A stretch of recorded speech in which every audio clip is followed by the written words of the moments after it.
एक जंगल में सिम्बा नाम का एक सफेद शेर रहा करता था।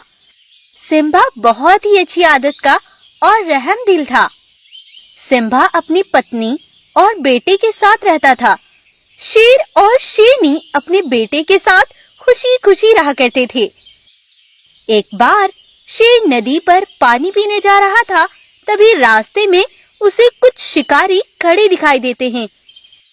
तब शेर थोड़ी आगे चलकर देखता है कि शिकारियों ने एक बाघ को चारों ओर से घेर रखा है।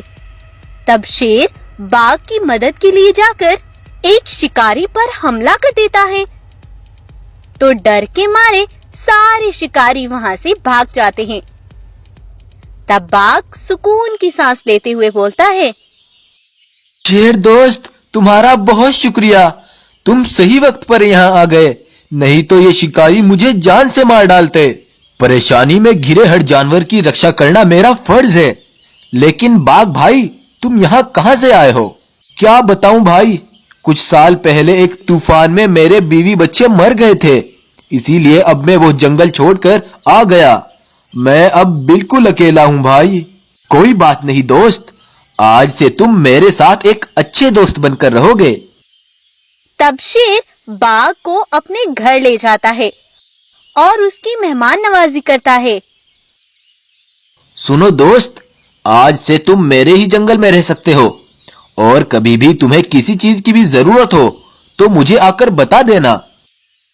अगले दिन शेर अपनी पत्नी से कहता है, सुनो शेरनी, मैं कुछ दिनों के लिए पास के जंगल में किसी काम से जा रहा हूँ। इतना तुम सोनू बेटे का अच्छे से ख्याल रखना। इतना बोलकर शेर चला जाता है। अगले दिन शेरनी भोजन कर रही थी और उसका बेटा सोनू अंदर गुफा में सो रहा था। तभी अचानक किसी ने पीछे से शेरनी पर हमला करके उसे मार डाला और वहां से भाग गया। शेर को जब यह बात पता चली तो शेर उसी दिन जंगल वापस लौट आता है और अपनी पत्नी शेरनी को मरी पड़ी देख शेर बहुत ज्यादा दुखी हो जाता है। अरे अरे शेरनी, ये तुम्हें क्या हो गया? तुम्हें किस बेरहम ने मार डाला? अब हमारे मासूम बेटे सोनू का कौन ख्याल रखेगा शेरनी? तभी बाघ भी वहां आता है और दुखी मन से कहता है, मुझे सुनकर बड़ा दुख हुआ दोस्त, मुझे माफ करना। मैं यहाँ होते हुए भी शेरनी को नहीं बचा पाया। इसमें तुम्हारी कोई गलती नहीं है, लेकिन मुझे पता करना होगा कि ये सब किसने किया है। तब अगले दिन शेर सभी जानवरों को बुलाता है और उनसे कहता है, सुनो भाइयों, शेरनी को जिसने भी मारा है हमें उसका पता करना होगा, नहीं तो वो किसी और को भी मार डालेगा। हाँ शेर महाराज, तुम सही कहते हो। आज से हम अपनी आंखें खुली रखेंगे। हाँ महाराज, जो भी वो गद्दार है हम उससे शेरनी का बदला जरूर लेंगे। तब सभी जानवर वहाँ से चले जाते हैं। बेचारा शेर अब दुखी सा हो गया था।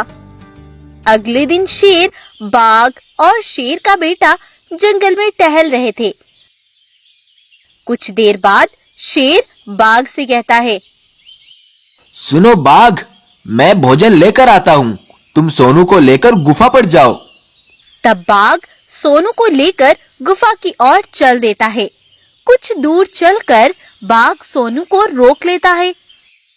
रुको सोनू बेटा, अब तुम्हारा भी अपनी माँ के पास जाने का समय आ गया है।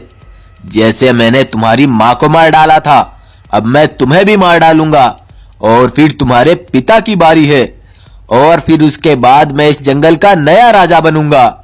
इस जंगल पर मेरा हुक्म चलेगा।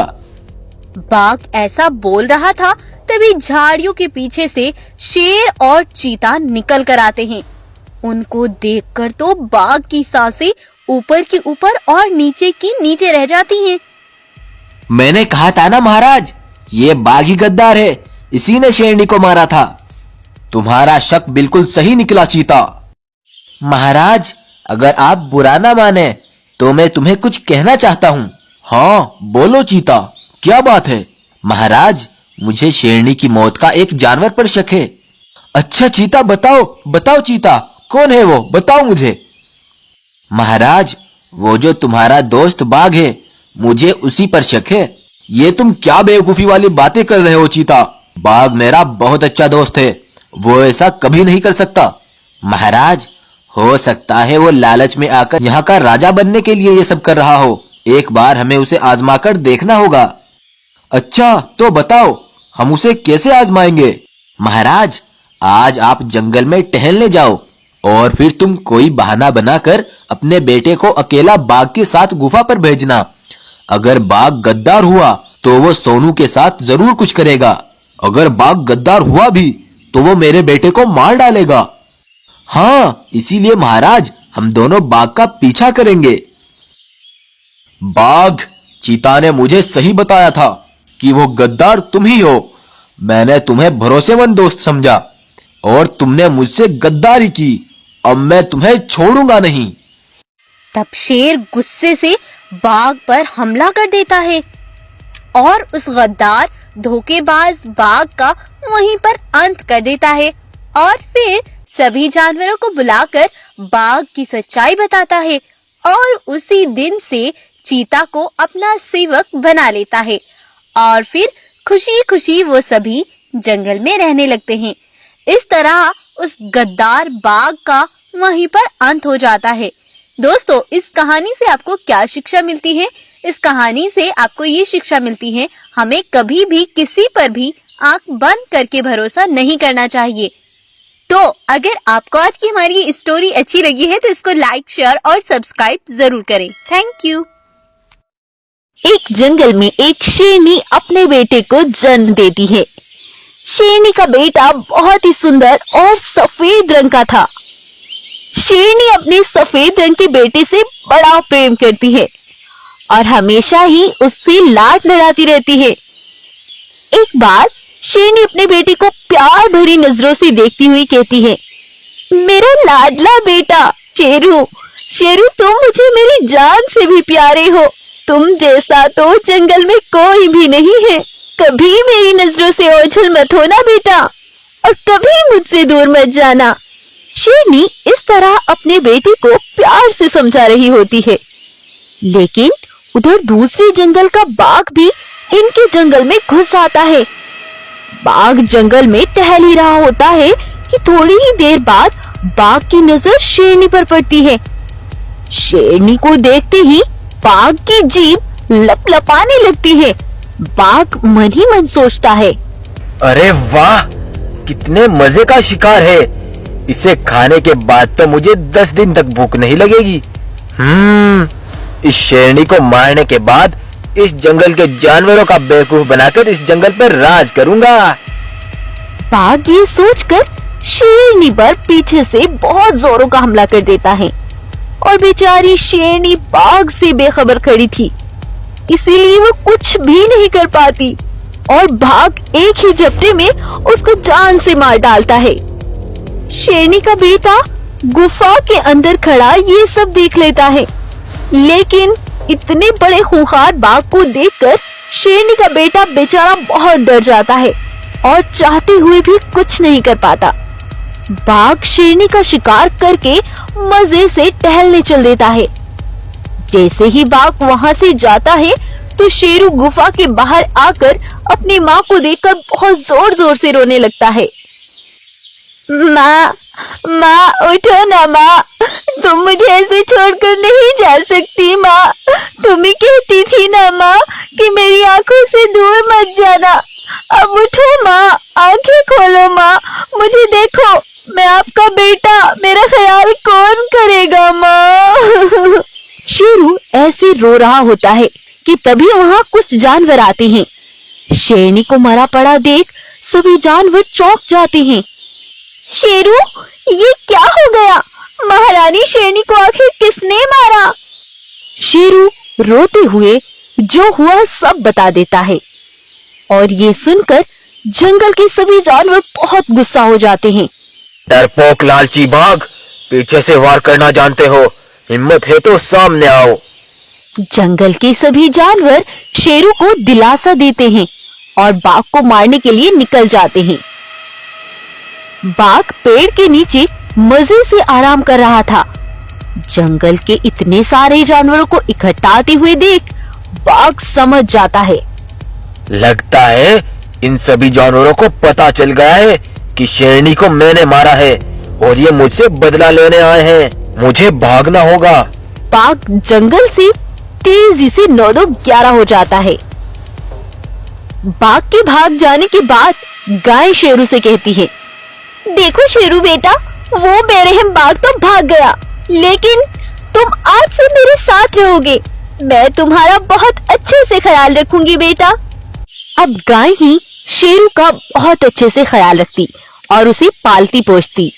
अब ऐसे ही बहुत दिन बीत जाते हैं और शेरू अब बड़ा और ताकतवर हो गया था।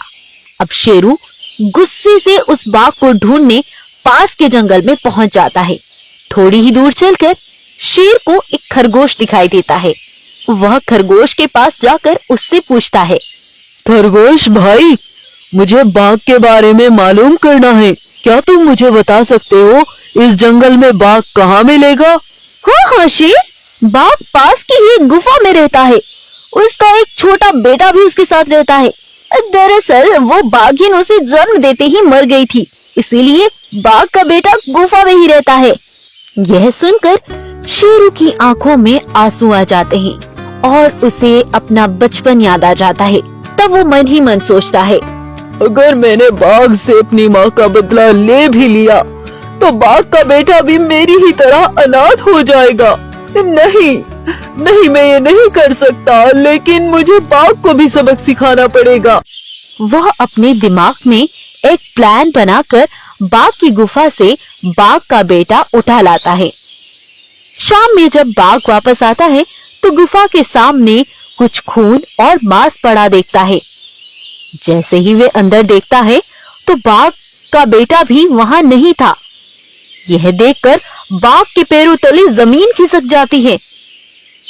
अरे मेरा बेटा कहाँ गया? वो तो कभी गुफा से बाहर नहीं जाता। और ये खून मांस कैसा है?